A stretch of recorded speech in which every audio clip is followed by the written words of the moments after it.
Olá, os primeiros anos. A gente está aqui de volta então com a continuação do nosso conteúdo de climatologia.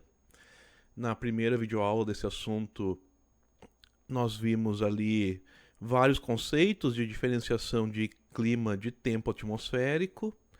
Tem uma avaliação para vocês ali, uma atividade sobre esse tema, sobre essa videoaula em específico. E agora a gente prossegue aqui então com os elementos que compõem o clima, tá? E, e dizer, né, pessoal aí participar, fazer as atividades, certo? Não não sabemos nada quanto como vai ser a finalização do ano, né? Mas para o ensino médio, para a rede estadual, né, certamente vai ter aí um processo avaliativo, né, no final do ano, porque já está tudo marcado, agendado aí pela SEDUC, enfim, tá? Então não deixem de entregar e fazer as coisas que são solicitadas, as atividades aí de todas as disciplinas, certo? Porque realmente não temos garantia alguma de como vai ser o fechamento do ano, né? Até onde sabemos vai ser feito ali a aferição de quem entregou tudo, né? Ou não, enfim, para fazer o fechamento final do ano na rede estadual, porque a rede estadual, como vocês sabem, desde o começo da pandemia, bem dizer, que está fazendo atividades aí desde o começo, ao contrário de redes municipais aí que começaram bem depois, enfim, é bem diferente a situação.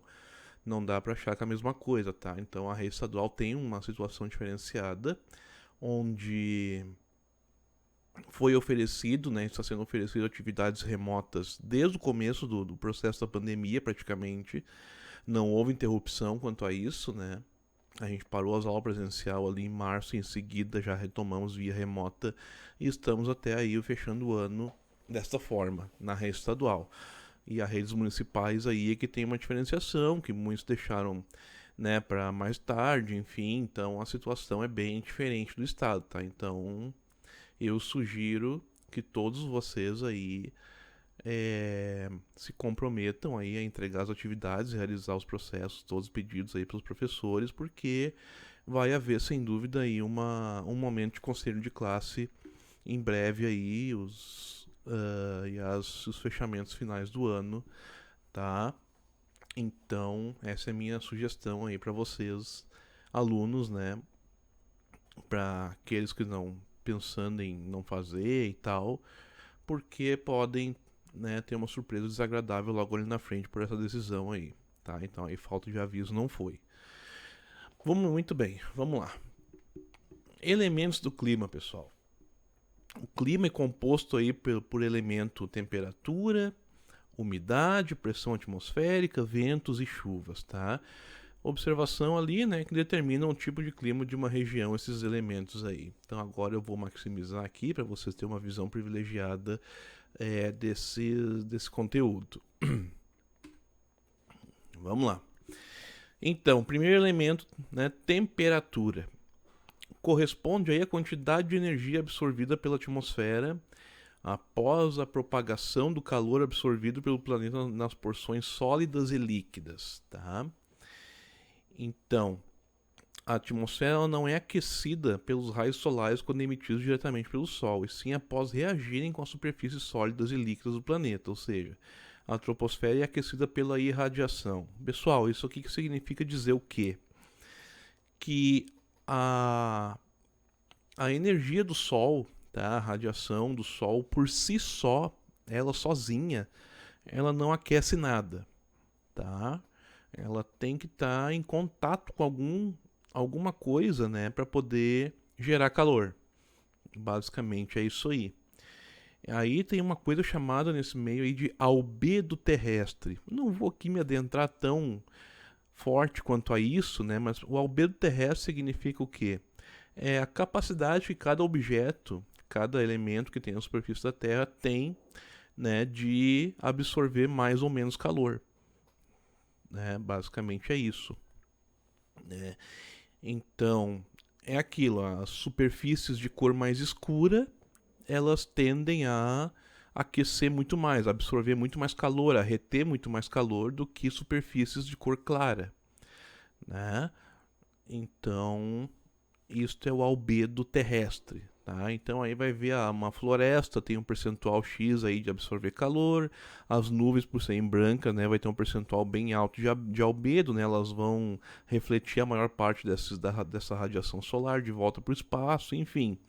É um balanço de radiação que o nosso planeta tem aí por conta dessa situação chamada albedo terrestre que gera a temperatura.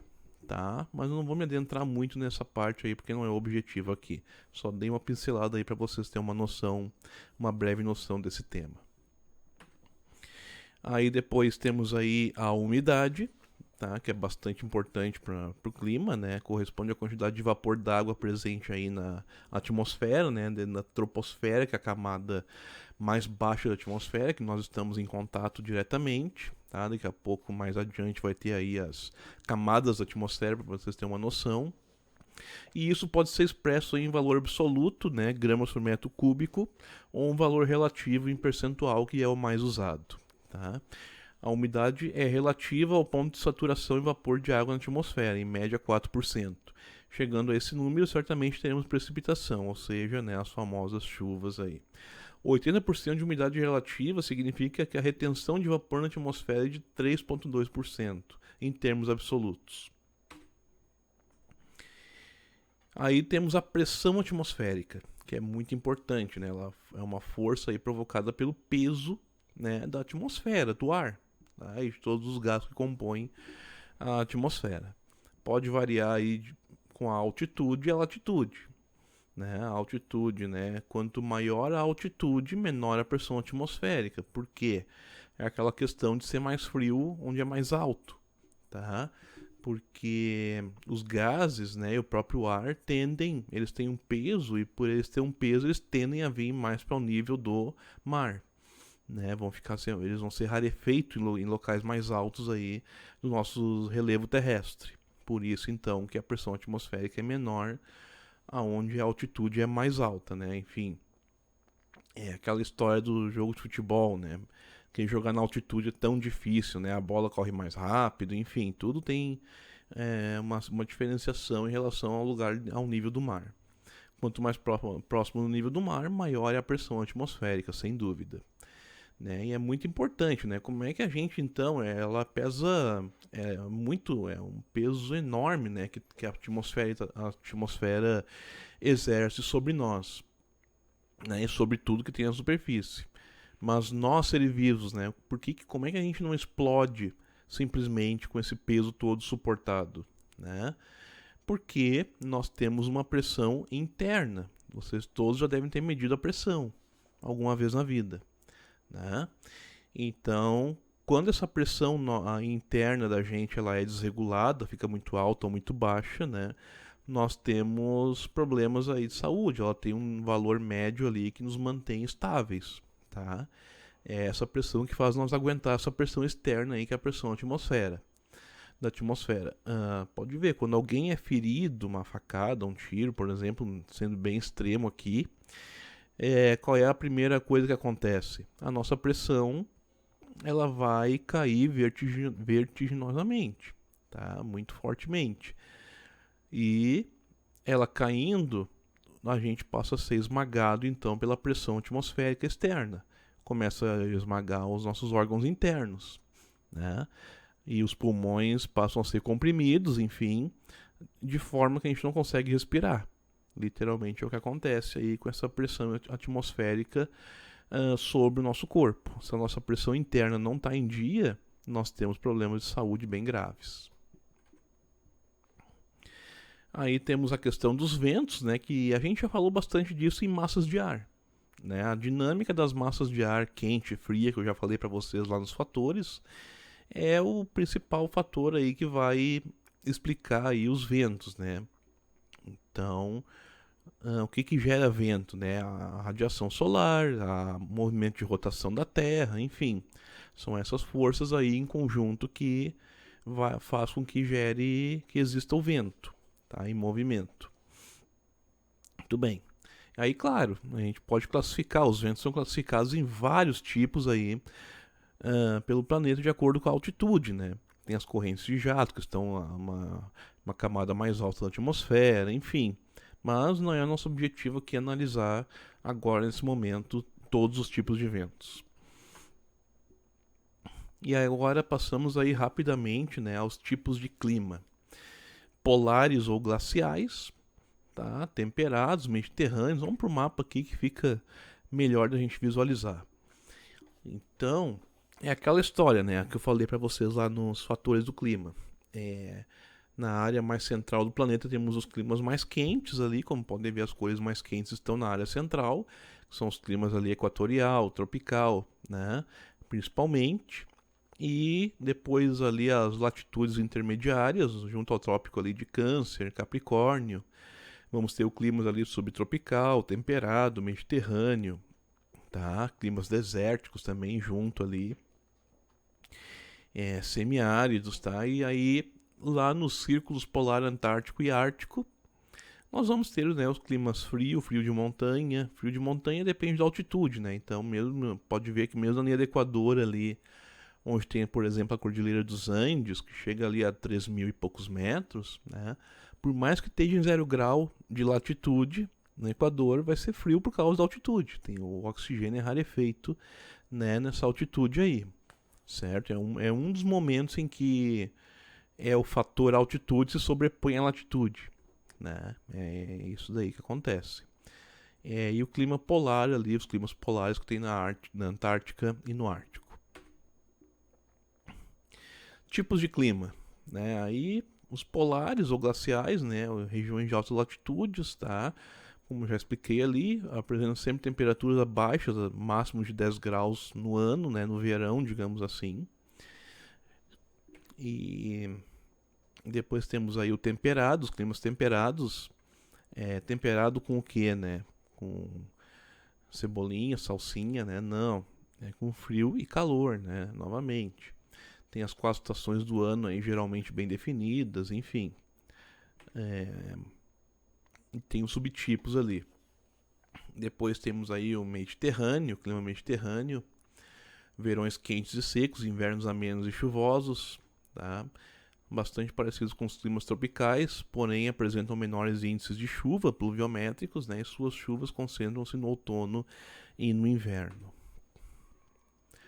Aí tipos de climas de novo, tropical, tá? Falando aí do tropical, que é um dos principais aí que tem nas áreas mais quentes do planeta.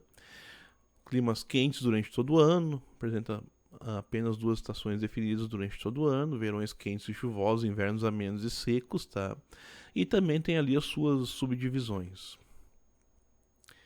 Equatorial, que muitos climatologistas nem classificam esse clima, eles classificam como tropical também, tá? Mas eles estão junto aí à zona tórrida do planeta, próxima à linha do Equador, ou junto a ela.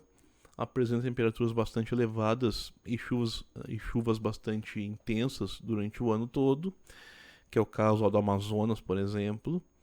Pequena amplitude térmica anual, ou seja, as diferenças de temperatura no ano são bem pequenas, né, da máxima para a mínima. Isso é amplitude térmica. Subtropical, vai ser o nosso aqui no sul do Brasil, que também é um temperado, mas recebeu esse nome também, enfim. Característicos das médias latitudes, apresentam as 4 estações bem definidas, chuvas são intensas aí, bem distribuídas, verões quentes e invernos frios, né? Nossos invernos aqui não tem mais sido tão frio assim. Nós vamos ver depois a questão de mudança climática, elevada amplitude térmica anual. Os climas áridos ou desérticos, tá? Uma elevada amplitude térmica diária, geralmente de dia muito quente e de noite muito frio. Índice de chuva e anual são bem inferiores, né? Bem poucos, né? Inferiores a 250 milímetros por ano. Depois nós vamos ver aí como é que se mede essa questão de milímetros aí para chuva, numa outra aula. Os semiáridos que nós temos no Brasil aqui, lá no Nordeste brasileiro, né?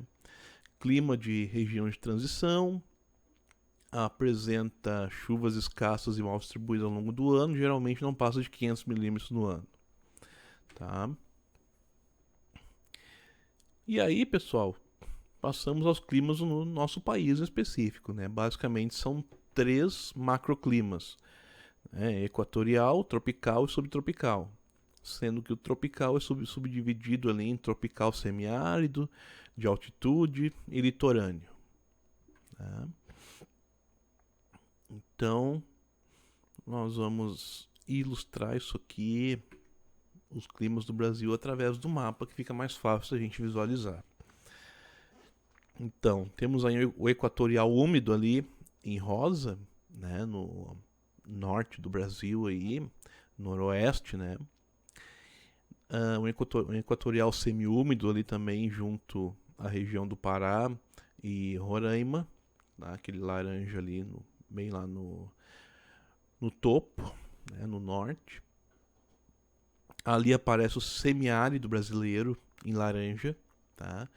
E vejam que ele está basicamente no interior ali do continente, né, no interior do Brasil, ali do Nordeste. Não vem até o litoral, por exemplo. Por quê? Não, só vai um pedacinho litoral lá no Rio Grande do Norte. A maior parte ali tá na Bahia, no oeste da Bahia, né? Por quê?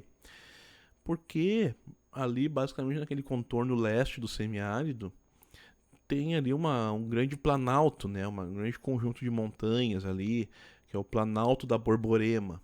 E é aquilo, né? Como eu falei para vocês, a umidade vinda do oceano trazida pelos ventos,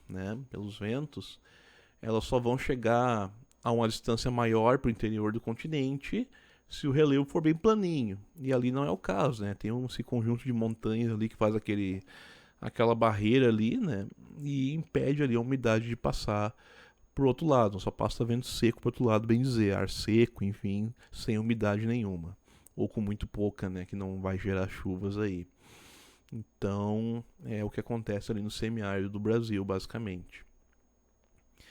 Depois temos ali o tropical, né, em amarelo, o tropical de altitude ali no verde mais forte, e o subtropical no sul do Brasil aí, que vai ser o nosso, abaixo do trópico de Capricórnio, né? Por isso que é subtropical, né? Porque está abaixo do trópico de Capricórnio, né? Que é o nosso clima aqui.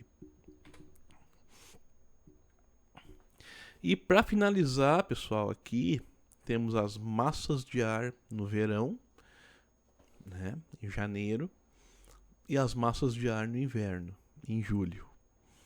Olhem a diferença da dinâmica entre elas.